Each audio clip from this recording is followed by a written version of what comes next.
Alors mes chers amis, à quel moment doit-on réciter le texte des Slichot? Vous savez que depuis le mois de Elul, la coutume séfarade, c'est de réciter tous les jours le texte de Slichot. Effectivement, le grand événement qui est Rosh Hashanah, le jour du jugement, approche à grands pas. Et donc on doit commencer à se repentir, on doit commencer à demander à Hachem pardon pour toutes les fautes qu'on a pu commettre durant toute l'année. Et donc, entre autres choses que l'on fait pour pouvoir obtenir expiation, on prie et on demande à Hachem de bien vouloir nous pardonner. À quel moment doit-on réciter ce texte des Slichot? L'idéal, d'après la halacha, d'après les kabbalistes, c'est de réciter ce texte la nuit à l'heure de Chatzot. Chatzot, c'est minuit. Minuit, non pas selon l'heure 12. Minuit, ça veut dire à la moitié de la nuit. Ça se calcule selon l'heure du coucher du soleil, l'heure du lever du soleil. Et donc ça, il faut regarder dans les calendriers à quoi correspond environ Chatzot. Est-ce que c'est minuit et demi environ, 11h30? Il faut voir chaque endroit selon le lieu où on se trouve, à quel moment ça correspond. Mais en tous les cas, le moment idéal pour réciter les Slichot, c'est à ce minuit-là. On va appeler ça minuit, ça veut dire à Chatzot. Comme vous vous imaginez bien, il y a des personnes qui ne peuvent pas se permettre, à minuit, à Chatzot, de se trouver au Beth Knesset. Et donc, il y a une autre possibilité, c'est de réciter les Slichot le matin, a priori avant le lever du jour, et quand on ne peut pas, même après, mais en tous les cas, avant la prière de Shacharit. Il y a d'autres endroits dans lesquels on ne peut pas, si on se lève trop tôt, on n'arrivera pas ensuite à travailler comme il faut, à étudier comme il faut. Et donc, on préfère faire ça avant Mincha. Il y a des endroits dans lesquels, après Chatzot Hayom, après midi de la journée, on organise un minyan de Slichot. C'est sûr que c'est déjà beaucoup moins bien, parce qu'on n'a pas fait l'effort de se lever tôt le matin, ce n'est pas le moment idéal à la récitation des Slichot, mais il n'en demeure pas moins que malgré tout, on prie du fond du cœur, on s'épanche, on demande à Hachem de bien vouloir nous pardonner, et donc c'est quelque chose qui est important. Un jour, il y a une question qui m'a été posée par une dame qui m'a téléphoné en Israël aux environs de minuit. Elle me dit « J'espère que je ne vous dérange pas, c'est une question qui concerne les Slichot de ce soir. » Je lui dis « Vous ne me dérangez pas du tout, parce que moi aussi, j'attends minuit et demi. En Israël, c'est environ vers minuit et demi, l'heure de Chatzot, pour pouvoir moi aussi, à mon tour, dire les Slichot. Donc, je n'étais pas en train de dormir, ne t'inquiète pas. » Elle me dit « Regardez, on se trouve à un endroit, on vient de finir de célébrer une bar mitzvah. Et figurez-vous que la plupart des personnes qui se trouvent, c'est des personnes qui ne sont pas super religieux. Et on vient de finir maintenant la bar mitzvah, et tout le monde veut rentrer à la maison. Elle dit, et mon père, à moi, il a eu l'initiative d'organiser un minyan de Slichot. Il s'est dit, si on organise un minyan de Slichot maintenant, il y a plein de personnes dont je suis sûr que de toutes les façons, ils n'iront pas faire les Slichot demain matin. Au moins maintenant, ils auront l'occasion de réciter les Slichot. Et si on leur dit d'attendre encore une demi-heure jusqu'à le fameux minuit, là, le fameux Chatzot qui est à minuit et demi, eh bien, ils vont rentrer à la maison et puis c'est sûr qu'il n'y aura pas de Slichot qui seront organisés. Elle me dit, peut-on le faire ou pas? Elle me dit, et puis je vais vous dire plus que ça, c'est que mon père, il a déjà proposé aux gens et les gens ont tous accepté. Il n'y a qu'une personne qui s'oppose, c'est mon mari. Mon mari me dit qu'il est hors de question, que le Rav Ovadia Yosef n'est pas d'accord qu'on organise des Slichot avant Chatzot et donc il s'oppose à tout prix. Elle me dit, et pire que ça, on est 9 en dehors de lui. Avec lui, on sera 10. Et lui, il dit, je refuse de répondre Amen au Kaddish, je refuse de répondre au Vaya Avor, je refuse. Parce que le Rav Ovadia a dit qu'on ne peut pas, et moi, je suis le Rav Ovadia. Elle me demande que faire, quoi lui dire. Alors, il faut savoir, mes chers amis, que, effectivement, les kabbalistes disent que le moment propice à la récitation des Slichot, c'est après Chatzot, et pas avant. Pourquoi?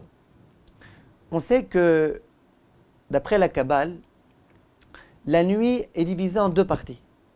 La première partie, depuis la sortie des étoiles jusqu'à ce fameux Chatzot, ce fameux minuit, la rigueur divine règne dans le monde.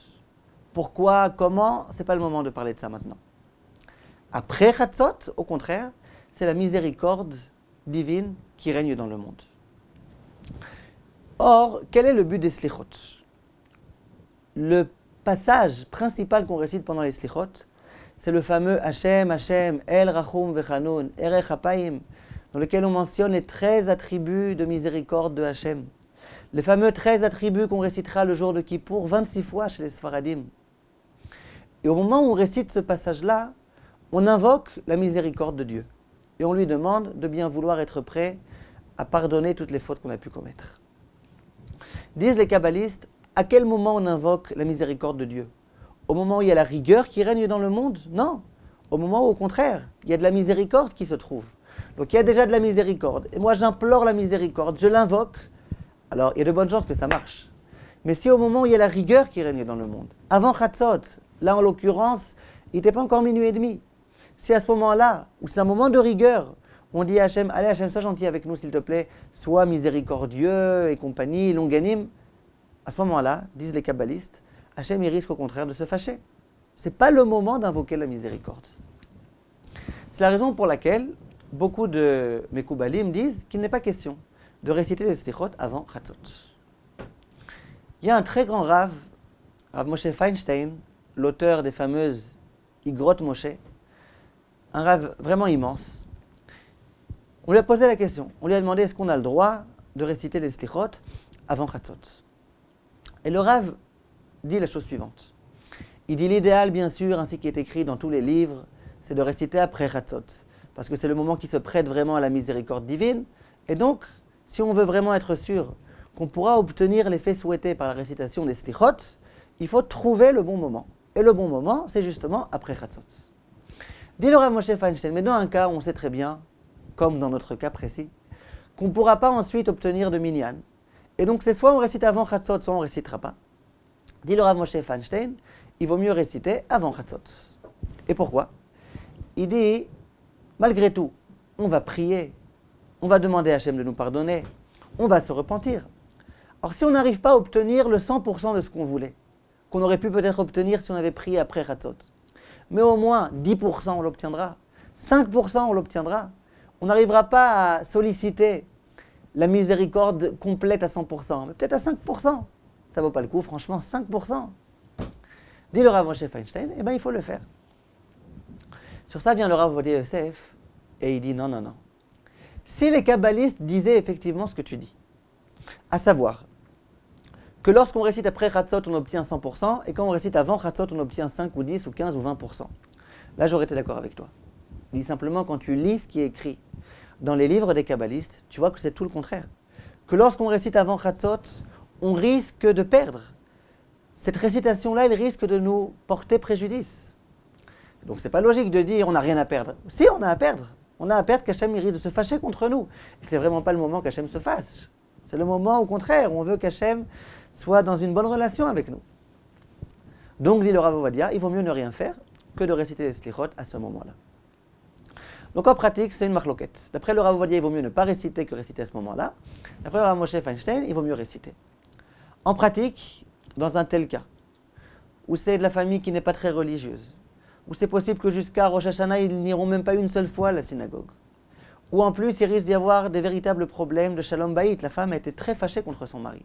Il peut y avoir des problèmes de famille, parce que son beau-père, il va se fâcher s'il refuse de s'associer. C'est sûr que, dans ce cas-là, à mon avis, même le Rav Ovadia Yosef aurait été d'accord de dire « Associe-toi. Tu ne veux pas faire les slichot toi-même, tu veux toi-même les réciter demain matin, d'accord. Bon, au moins t'associer à un minyan, franchement, n'exagère pas. » En dehors du fait qu'on a un immense posek qui s'appelle le Rav Moshe Feinstein, qui autorise complètement de le faire. Voilà mes chers amis, Kol Tov, et à bientôt, et bonne préparation à l'immense événement de Rosh Hashanah qui arrive à grands pas. Kol Tov et à bientôt.